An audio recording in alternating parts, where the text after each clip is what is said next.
ശക്തൻ തമ്പുരാൻ. ദേശക്കാരുടെ സങ്കടം കേട്ടിട്ട് തമ്പുരാൻ പറഞ്ഞു, സങ്കടപ്പെടാണ്ടിരിക്കുക.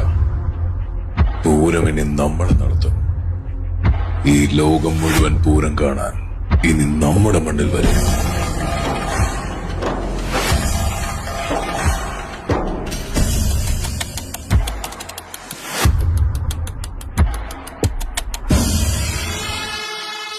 ആറാട്ടുപുഴ പൂരവും തൃശൂർ പൂരവുമെല്ലാം നമ്മൾ ഒരുപോലെ ആഘോഷിക്കുമെങ്കിലും അന്നത്തെ നാടുവാഴികളുടെ ധാർഷ്ട്യത്തിന് മുന്നിൽ തോറ്റുകൊടുക്കാതെ മാറ്റി നിർത്തപ്പെട്ടവർക്കും തിരിച്ചുവരവുണ്ടെന്ന് തെളിയിച്ച ഒരു ജനതയുടെ കഥയാണ് തൃശൂർ പൂരത്തിന്റെ ചരിത്രം. അതിന് നേതൃത്വം കൊടുത്ത മഹാനായ ഒരു രാജാവിന്റെയും കഥ.